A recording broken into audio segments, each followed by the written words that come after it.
Good day, and welcome to the All Souls Church of Sioux Falls, March 14th, 2021 worship service. We are able to have this virtual worship service because of the help of many. I thank our musicians, Carol Flower and Martin Radichev, for sharing their music with us. Pianist Carol has played for us several times in the past, whereas this is the first time that violinist Martin, a senior at Lincoln High School here in Sioux Falls, is playing for us. I also thank Paul Thompson for technical support, and I thank our speakers for their patience with the worship team as we continue to learn how to master new technologies. I now introduce to you the Reverend Dr. Peter Holland, who will be speaking to us, along with Greg Boris, in this service of remembrance, where we will remember those who have left us this past year because of the COVID-19 pandemic. Both Peter and Greg are longtime members of our church. Good morning. Welcome. My name's Peter Holland, and I am the coordinator of the service this morning. Whether you're joining us for the first time or you've been a member for a long time, you're welcome here. Whatever faith you have known or not known, or whatever your heritage, you are welcome here. Whatever questions you hold, whatever truths you seek, whatever sorrows you have known, whatever joy has filled your heart, whoever you are and whomever you love, you're welcome here. Our speakers today are Greg Boris and myself, and our theme is a memorial theme. This year, it's going to be based on the experiences we've had with COVID.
Thank you, Carol and Martin, for that lovely music.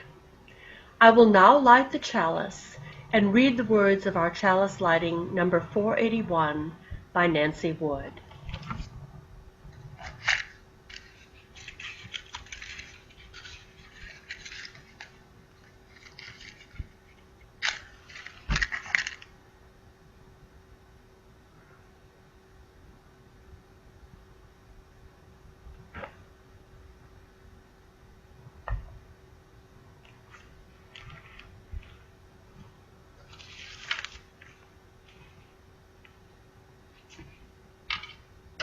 It is our quiet time. We do not speak because the voices are within us. It is our quiet time. We do not walk because the earth is all within us. It is our quiet time. We do not dance because the music has lifted us to a place where the Spirit is. It is our quiet time. We rest with all of nature. We wake when the seven sisters awake. We greet them in the sky over the opening of the kiva. Please join in singing our first hymn.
Now is the time when we ask for your help to do the work of our church through an offering. One half of our offerings are given to a local charity. The other half is used for our continuing operating expenses. During this time period, the board has chosen to give half of our collected offerings to the Banquet West here in Sioux Falls, where many of us have volunteered and continue to volunteer. The Banquet's mission is to provide a welcoming place where people in Sioux Falls can gather, receive nourishment, and experience love in action. Please use the donate button on our church website or mail your check to the church. Please give generously. We will now hear Carol and Martin play Stanchen, a little serenade by Franz Schubert.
I shall now say the words to receive the offering. Thank you for giving to All Souls Church. We give these gifts freely. We receive these gifts gratefully.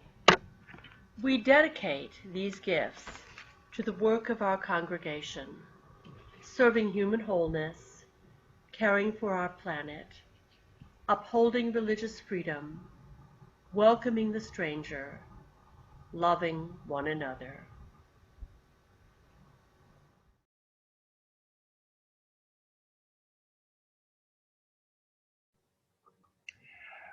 Our reading from today is a responsive reading, The Oversoul, by Ralph Waldo Emerson. Let us learn the revelation of all nature and thought, that the highest dwells within us, and the sources of nature are in our own minds. As there is no screen or ceiling between our heads and the infinite heavens, so there is no bar or wall in the soul where we, the effect, cease, and God, the cause, begins. I am constrained every moment to acknowledge a higher origin for events than the will I call mine. There is deep power in which we exist, and whose beatitude is accessible to us. Every moment when the individual feels invaded by it is memorable. It comes to the lowly and simple. It comes to whosoever will put off what is foreign and proud. It comes as insight. It comes as serenity and grandeur. The soul's health consists in the fullness of its reception. Forever and ever, the influx of this better and more universal self is new and unsearchable. Within us is the soul of the whole, the wise silence, the universal beauty, to which every part and particle is equally related, the eternal one. When it breaks through our intellect, it is genius. When it breathes through our will, it is virtue. When it flows through our affections, it is love. So ends the reading.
The people who we wish to remember in this service are people who have made a contribution to our society in general.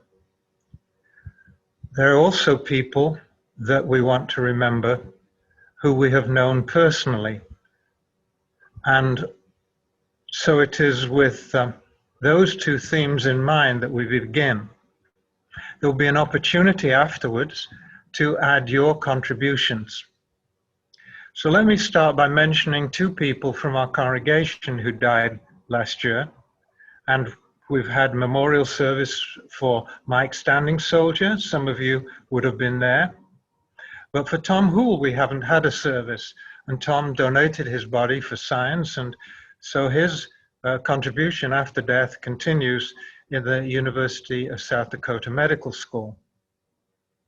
The people that I selected for reference are people who have been known to many of us, some perhaps less so, but they in themselves represent some personal memories that you can bring to our discussion afterwards.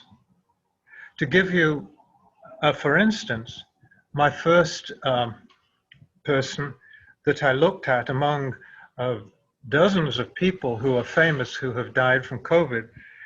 The first one is John Prine, who was 73 years old and died on April the 7th. He was, as you may have known, a folk singer, and I remember him from Chicago when I was there in the late 60s, early 70s. His contribution as a folk singer was social commentary, and like many people who became famous in life, he started off in a way that was pretty ordinary. He was a mailman in Chicago and hailed from Maywood, one of the western suburbs. As he became famous, like a lot of people, he developed some idiosyncrasies. He collected Cadillacs. And one of the reasons why his death was so tragic in a way was that he was one of those people who had at least two underlying conditions. He'd had lung cancer, and that had been a very debilitating disease. My personal connection with him is through my wife, because John's marriage to Fiona Whelan was something that we in our family kind of talk about, because she was from the same county as Josephine. And if we think about what he achieved and what we remember him for in his music, I just want to highlight one of the songs that he sang. It was called Hello in There, and it was about getting old and lonely. And it was covered by several people, including Bette Midler. On a personal note, he had a reputation for being humorous and self-deprecating. And so, like a lot of people, he's somebody who you will probably have your own memories about. The second person I chose, just to highlight some of the contributions that people have made that have given joy to us, was a man called Nick Cordero. He was only 41 when he died on July the 7th. And he was a Canadian. He was a Broadway actor and singer. And there are several Broadway shows that he's acted in, but the one that I think stood out for me was one called Bullets Over Broadway. On March the 30th, he had pneumonia, and he was placed on a ventilator and given dialysis. And when he had a blood clot, his leg was amputated, and he was fitted with a trach tube. So his death is something that was really also pretty tragic and very difficult. He was somebody who had been nominated for Tony Awards for Best Feature Feature Actor in Musical.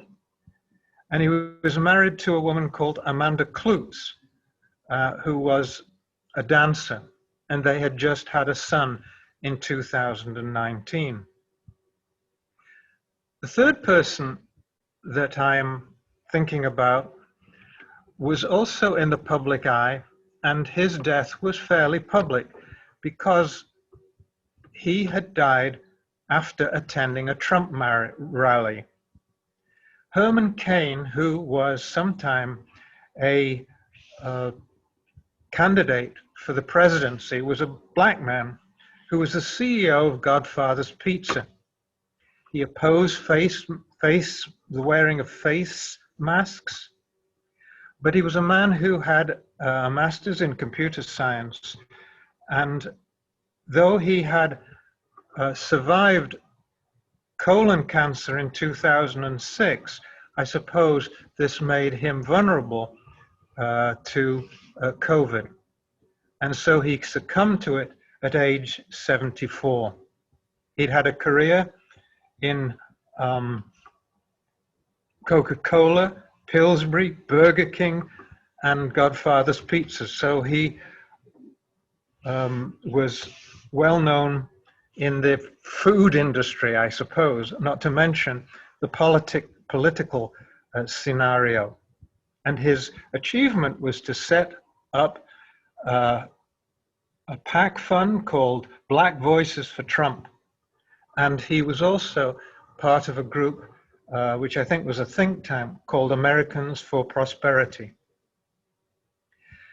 He'd had a controversial life, not just in the politics he chose, but also he had settled 2 complaints against him for sexual harassment, and those 2 complaints really ended his presidential ambitions.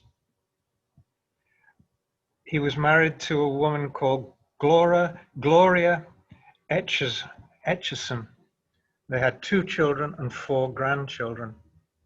So as a famous person, he was somebody who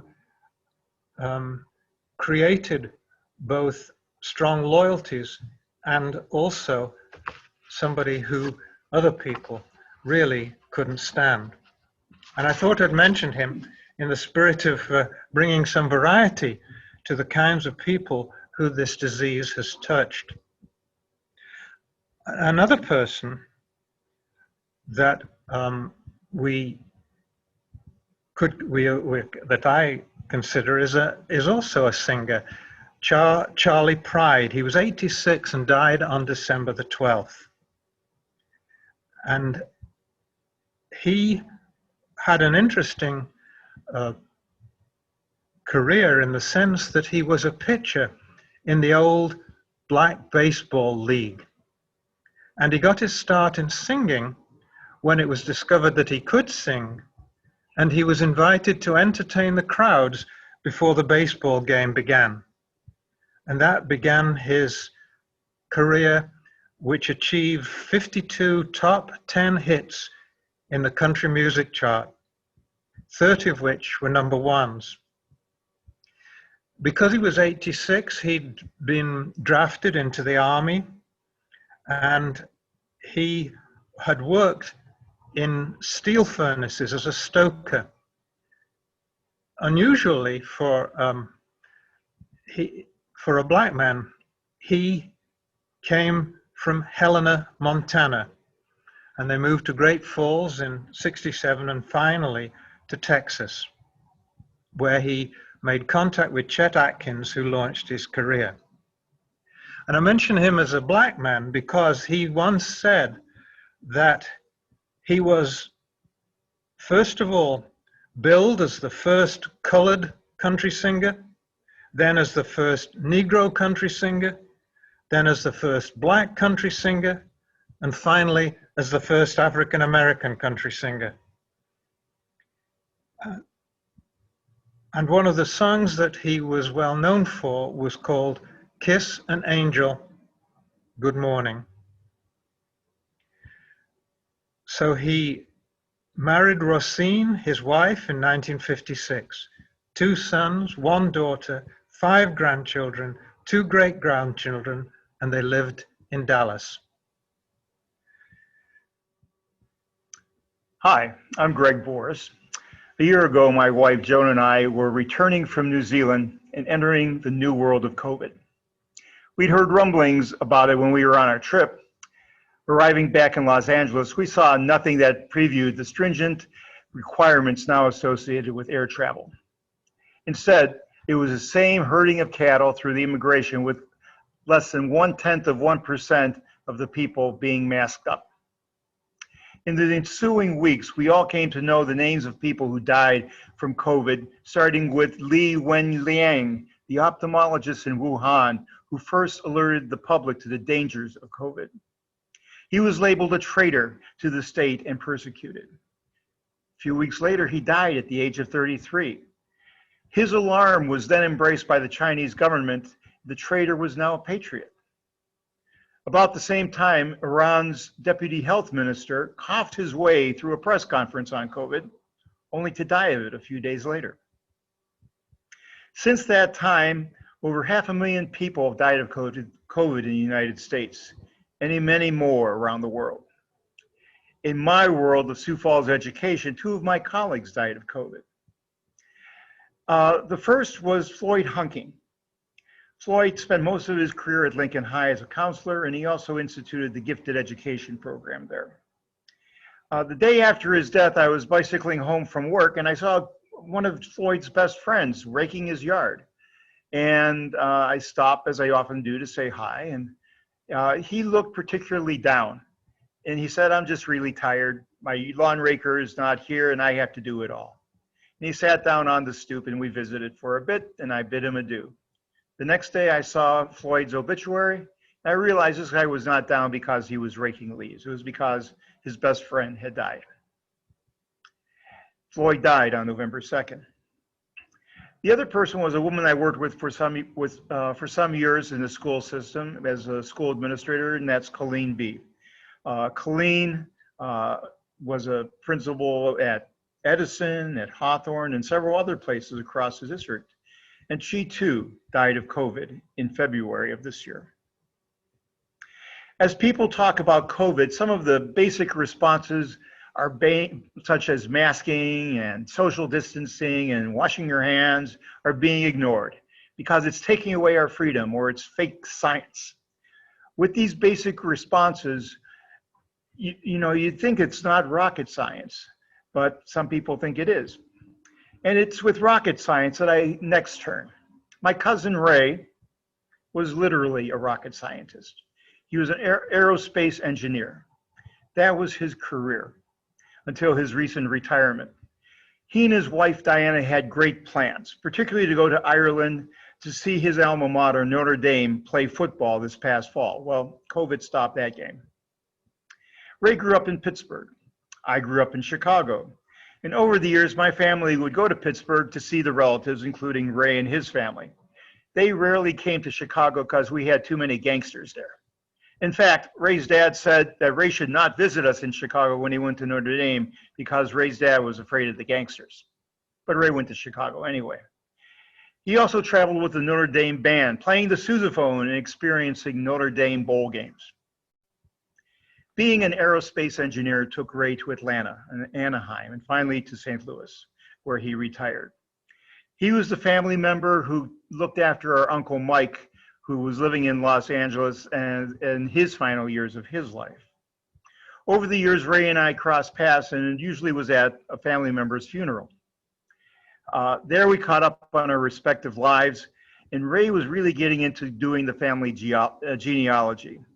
And that mostly dealt with his mom's side, as opposed to his dad and my dad's side, because every time one of our father's relatives would come over, they would change their name to all sorts of things. In fact, Ray's last name is different than my last name. I spell Boris, B-O-R-I-S. He spells Boris, B-O-R-U-S.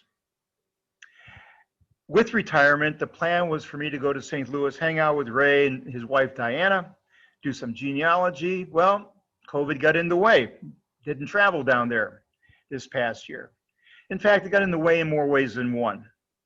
In mid-January, both Ray and his wife Diana tested positive for COVID. This happened even though it appeared like they were doing everything they were supposed to be doing in terms of social distancing and masking and being isolated from everyone else. Nonetheless, they got COVID. Things rapidly took a turn for the worse, and the ultimate happened. On February 13th, his wife Diana died of COVID, and 3 days later, Ray died. Neither was aware of each other's condition as they struggled to survive on the ventilators. Their son, Pete, who's named after Ray's dad, encourages us all to get vaccines. He only wished it would have come sooner.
I will now extinguish the chalice.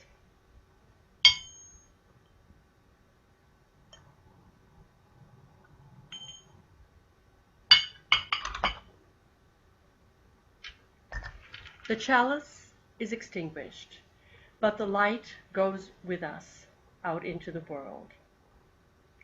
We will now listen to Carol and Martin one more time as they play Dvorak's Goin' Home, which is based on the Largo theme of his New World Symphony.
you.